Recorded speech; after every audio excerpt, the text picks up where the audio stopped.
शुभ्रांश राय जी, देखिए, लोग मानते हैं कि भीड़ है, इस वजह से कहीं ना कहीं अव्यवस्थाएं हो जाती हैं, लेकिन बावजूद उसके वो घर नहीं बैठे हैं, बावजूद उसके उन्हें स्नान करने के लिए, डुबकी लगाने के लिए कुंभ में जाना है। राजनीतिक पार्टियों की भूमिका ऐसे में क्या होनी चाहिए?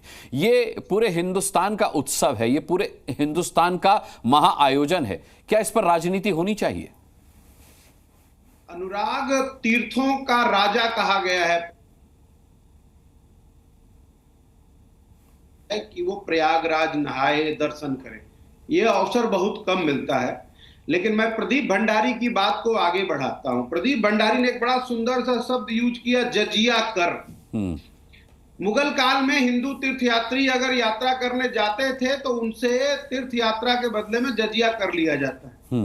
आज थोड़ा तरीका बदल गया है जजिया कर लेने का। वो तरीका इसलिए बदल गया है कि पूरा हिंदुस्तान और पूरे विश्व के सनातनी अगर कुंभ स्नान करने के लिए इलाहाबाद आना चाहते हैं तो हवाई जहाज का टिकट 40,000 50,000 नरेंद्र मोदी सरकार ने कर दिया है। ये भी जजिया ही है, ये आधुनिक जजिया है, क्योंकि नरेंद्र मोदी का मॉडल है ये अमीरों के मित्र है, 10 लाख के वाली सरकार है, तो पैसों से हराना है, तो जितना लूट सके, राम नाम की लूट है, जितनी लूट सको लूट। वो चोर चोर मोसेरे भाई। अच्छा, मैं 12 जिलाता हूँ आपको विधिवत लाता हूँ।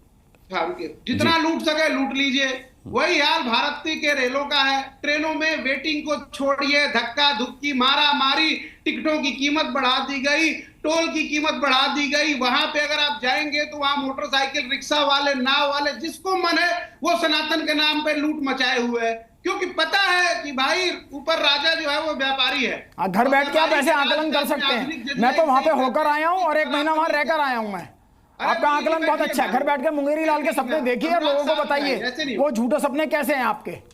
अनुराग, शांत कराइए। जी जी जी, ऐसे नहीं, ऐसे जी, ऐसे ये मर्यादा में रखिए। स्वामी जी, आपका नंबर आएगा, आप स्टूडियो में बैठे प्लीज। आप बात तो सही है, प्लीज। मैं काउंटर लेता हूँ स्वामी जी, आपसे काउंटर लेता हूँ। राजनीतिक चर्चाओं में फिर आप आगे बीच में राजनीतिक चर्चा हो रही है ना, हमारा काम है जवाब देना। जवाब से पूछा जाएगा तो दीजिएगा। बैठिए, शांत रहिए। ब्राह्मण को पंडिताई मत सिखाइए, प्लीज बैठिए। अब तो रहने का मतलब यह है कि ये आधुनिक जजिया है नरेंद्र मोदी और भारतीय जनता पार्टी का। एक और बात है, मैं अनुराग बताना चाहता हूं आपको, चूंकि देखिए पूरा हिंदुस्तान, पूरा सत्य सनातन जिसको हम कहते हैं, जिसके लिए स्वामी जी भी एक बैठे हैं स्टूडियो में, वो भी अपना काम कर रहे हैं। सबको दर्शन करना चाहिए, मोक्ष प्राप्ति का मार्ग है, जैसा प्रचार प्रसार किया जाता है। कुछ लोग कहते हैं हर 12 साल में कुंभ आता है, कुछ आपके टीवी संसाधन के माध्यम से कह देते हैं कि 144 साल पे आ रहा। लेकिन दिक्कत अलग है। दिक्कत इसमें योगी के अधिकारी और नरेंद्र मोदी के अधिकारियों का है।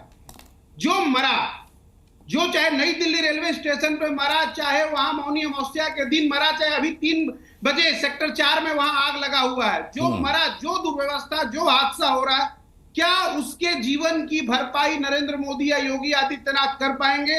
या टीवी पे बैठा कोई व्यक्ति कर पाएगा और कहेगा कि नहीं मैं उनके दुख के साथ हूं? नहीं कर पाएगा। ठीक है, बस इतनी सी बात है। ठीक है शुभ्रांश जी, मैं आपके सवाल का जवाब विजय शंकर तिवारी जी से लेता हूं, उसके बाद स्वामी जी को मैं डिबेट में लाऊंगा।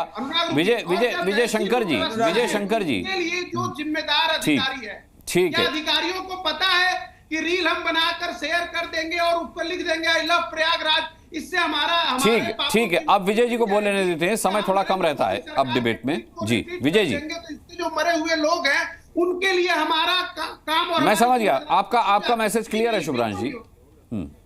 विजय शंकर खत्म होती है ये जवाब भारतीय जनता पार्टी नरेंद्र मैं लूंगा, मैं प्रदीप भंडारी से इसका भी जवाब लूंगा। पहले विजय शंकर जी से जवाब ले लेता हूं। जिम्मेदार ये लोग हैं। हाँ ठीक है, विजय शंकर जी। जी देखो अनुराग जी, मैं 15 दिन वहाँ पर रहा हूँ, 3 बार अलग अलग जाकर 15 दिन मैं वहाँ रहा हूँ।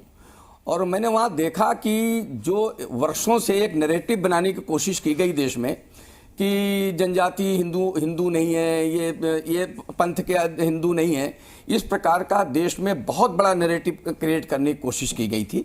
लेकिन मैंने देखा वहाँ पर लाखों जनजातीय लोग, उनके आश्रम, उनके इस प्रकार से शिविर बने हुए थे।